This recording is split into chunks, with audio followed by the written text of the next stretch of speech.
ప్రస్తుతం ప్రపంచ దేశాల్లో చాలా దేశాలు మానవ వనరులు లేక జనాభా పెరుగుదల కోసం కృషి చేస్తున్నాయి. మరి ఘోరం ఏంటంటే ఒక్కరినే కనాలి ఇంకొకరిని కనొద్దు అని సీరియస్ కండిషన్ పెట్టిన చైనా దేశమే ముసలులు పెరిగిపోయి యూత్ తక్కువగా అయినందున పిల్లలు కనంట్రీ బాబోయ్ అని యువతను అడుక్కుంటుంది. అంతెందుకు ప్రపంచంలోని 2వ స్థానంలో ఉన్న మన దేశంలో కూడా కొన్ని రాష్ట్రాలు అంటే దక్షిణాదిలో జనాల రేటు తగ్గింది అని జనాభా పెరగాల్సిన అవసరం ఉందని ఈ మధ్య కాలంలోనే తమిళనాడు ముఖ్యమంత్రి స్టాలిన్, ఆంధ్రప్రదేశ్ ముఖ్యమంత్రి చంద్రబాబు నాయుడు అభిప్రాయపడ్డారు.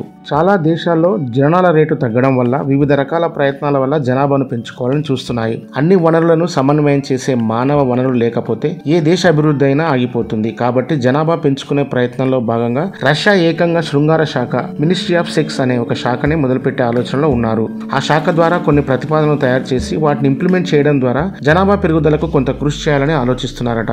గతంలో కూడా వీరు జనాభా పెరుగుదల కోసం కొన్ని నిర్ణయాలు తీసుకుని కొంత కృషి చేశారు. ప్రస్తుతం రష్యా జనాభా పెరుగుదలకు ఎలాంటి ప్రతిపాదనలు, నిర్ణయాలు తీసుకుంటుందో ఈ వీడియోలో తెలుసుకుందాం. పూర్తి వివరాలు తెలుసుకునేందుకు ఈ వీడియో చివరి వరకు చూడండి.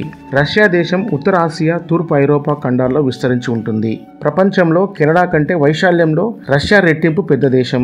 రష్యా జనాభా విషయానికి వస్తే సోవియట్ యూనియన్ ని రద్దు చేయకముందు ఈ దేశ జనాభా 1991 లెక్కల ప్రకారం 14,86,89,000 ఉంది. ఆ తర్వాత క్రమంగా జననాల రేటు తగ్గి మరణాల రేటు పెరగడంతో 2010 జనాభా లెక్కల ప్రకారం 14,28,56,536 ఉంది. రష్యా జనాభా పెరుగుదల రేటు ప్రపంచ దేశాలలో అన్నిటికంటే తక్కువ, కేవలం 0.2% మాత్రమే ఉంది. ఈ జనాభాలో 81% మంది రష్యన్లే ఉంటారు. మిగతా 19% మంది వలస వచ్చిన వారు అంటే తటార్స్, ఉక్రెయిన్లు, బాషేర్లు, చువాసీలు మరియు ఇతరులు ఉంటారు. వైశాల్యంతో పాటు జనాభా కూడా ఈ దేశంలో పెద్దదే, కానీ జనసాంద్రత తక్కువగా ఉంటుంది. ఎందుకంటే ఎక్కువగా పట్టణాల్లో 73% మంది నివసిస్తే గ్రామాల్లో 20% మంది మాత్రం నివసిస్తూ ఉంటారు. రష్యా ప్రభుత్వ అధికారిక లెక్కల ప్రకారం పోయిన సంవత్సరం జూన్ వరకు 6,16,000 మంది పిల్లలు పుట్టారు. ఈ సంవత్సరంలో జూన్ వరకు దాదాపు 6 లక్షల మంది పిల్లలు మాత్రమే పుట్టారు. ఇది పోయిన సంవత్సరంతో పోలిస్తే దాదాపు 16,000 తక్కువ. అయితే రష్యాలో 1990 నుంచి జననాల రేటు క్రమంగా తగ్గుతలా కనిపిస్తుంది. గత సంవత్సరం జనవరి నుంచి జూన్ మధ్యలో 2,76,000 మరణాలు నమోదైతే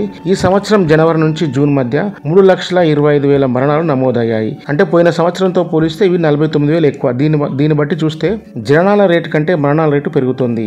కానీ రష్యాకు వచ్చిన వలసదారుల జనాభా వల్ల కొంత సమస్య తగ్గినట్లు ప్రభుత్వ గణాంకాలు చెబుతున్నాయి. చాలా దేశాల్లో జనాభా తగ్గడానికి చాలా కారణాలు ఉన్నాయి. జనాభా పెరగడానికి ప్రభుత్వాలు, ప్రజలు ఎలాంటి చర్యలు తీసుకోవాలి అనే వాటి గురించి ఇంకో వీడియో చేసి అందులో పూర్తి వివరాలు తెలియజేస్తాను. ప్రస్తుతం మనం రష్యా గురించి మాట్లాడుతున్నాం కాబట్టి రష్యాలో జనాభా తక్కువగా ఉండటానికి చాలా కారణాలు ఉన్నాయి. వాటిలో ప్రధానమైన కొన్నిటిని చూస్తే అల్ప జనన రేటు అంటే రష్యాలో జననాల రేటు తక్కువగా ఉంది. ప్రతి 1000 మందికి 10.3 మంది పిల్లలు మాత్రమే జన్మిస్తున్నారు. మరియు అధిక మరణాల రేటు రష్యాలో మరణాల రేటు చాలా అధికంగా ఉంటుంది. ప్రతి 1000 మందికి 14.3 మంది మరణిస్తున్నారు. వలసలు రష్యా నుండి ఇతర దేశాలకు వలస వెళ్లడం కూడా జనాభా తగ్గడానికి ఒక కారణం అని చెప్పవచ్చు. అదేవిధంగా ఆర్థిక కారణాలు రష్యాలో ఆర్థిక పరిస్థితులు కొన్నిసార్లు పడిపోతూ లేస్తూ అస్థిరంగా ఉంటాయి. ఇది కూడా జనాభా పెరుగుదలను ప్రభావితం చేస్తుంది. మరియు వృద్ధాప్య జనాభా రష్యాలో వృద్ధాప్య జనాభా అధికంగా ఉంది. ఇది జనాభా పెరుగుదలను ఎంతో ప్రభావితం చేస్తుంది. ఈ కారణాలే కాకుండా ఇతర కారణాలు కూడా చాలా ఉన్నాయని చెప్పవచ్చు.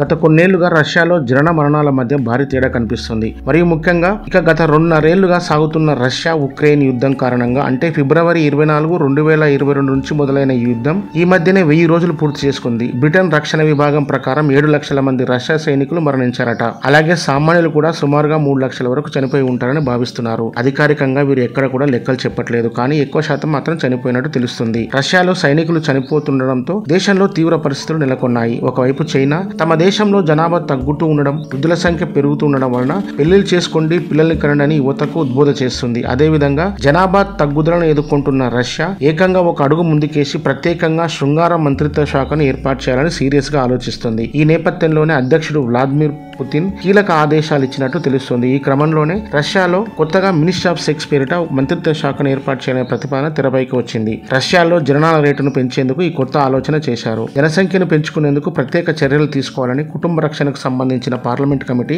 ఆదేశాలు ఇవ్వగా ఆయన సలహాదారులు ప్రత్యేకంగా శృంగార శాఖను ఏర్పాటు చేసే అంశాన్ని పరిశీలిస్తున్నారు. ఈ మినిస్ట్రీ ఆఫ్ సెక్స్ ఏర్పాటుకు సంబంధించి పరిశీలన చేస్తుందని మీడియా వర్గాల ద్వారా తెలుస్తుంది. రష్యాలో జననాల రేటును పెంచడం కోసం మహిళల వ్యక్తిగత వివరాలను కూడా అధికారులు సేకరిస్తున్నట్లు తెలుస్తుంది. ఈ సమాచార సేకరణలో భాగంగా ప్రభుత్వ రంగానికి చెందిన మహిళా ఉద్యోగులకు కొన్ని ప్రశ్నలతో కూడిన ఫామ్స్ కూడా అందించినట్లు సమాచారం. ఈ శాఖ ప్రతిపాదనలు ఏంటంటే పెళ్లైన జంటలు ఏకాంతంగా గడిపేలా ప్రోత్సహిస్తారు. అందుకోసం రాత్రి 10 గంటల నుంచి 2 గంటల వరకు ఇంట్లో లైట్లు ఇంటర్నెట్లు బంద్ చేయాలని, ఇంట్లో ఉండే మహిళలకు జీతం ఇవ్వాలని, కొత్త జంటల ఫస్ట్ నైట్ కు హోటల్ ఖర్చుల కోసం ప్రత్యేకంగా డబ్బు ఇవ్వాలనే ప్రతిపాదనలు కూడా ఇందులో ఉన్నాయి.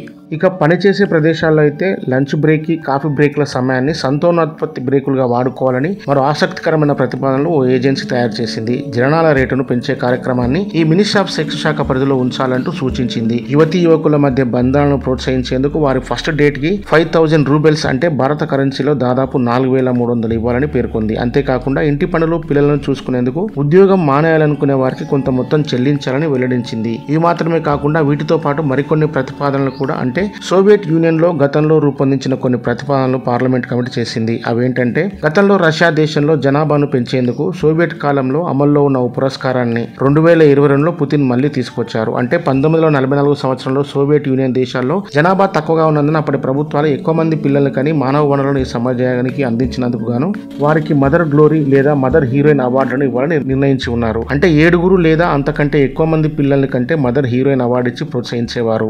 అలాగే 4 నుండి 6 వరకు పిల్లల కంటే మదర్ గ్లోరీ అనే అవార్డును ఇచ్చి ప్రోత్సహించేవారు. అవార్డులతో పాటు కొంత నగదు ప్రోత్సాహకాన్ని అందించేవారు. నెక్స్ట్ జనరేషన్ కోసం ఈ దేశానికి మానవ వనరులను అందిస్తున్నందుకు గాను వారి కృషి ఫలితంగా వాటిని అందజేస్తారు. అలాగే ప్రస్తుత అధ్యక్షుడు అలాంటి నిర్ణయాలే తీసుకుంటున్నారు. దీని ప్రకారం 10 మంది అంతకంటే ఎక్కువ మంది పిల్లల్ని కంటే మహిళలకు మిలియన్ రూబెల్స్ భారత కరెన్సీలో దాదాపు 13 లక్షలకు పైన నజరానా ఇవ్వనున్నారు. దీంతో పాటు మదర్ హీరోయిన్ అనే అవార్డును కూడా ఇస్తామని పుతిన్ సర్కారు ప్రకటించింది. అయితే ఒక జంటకు 10వ బిడ్డ పుట్టినరోజు మొదటి రోజునే ఈ నగదు చెల్లిస్తామని తెలిపింది. అయితే అప్పటికి మిగతా 9 మంది పిల్లలు జీవించి ఉండాలని పెట్టారు.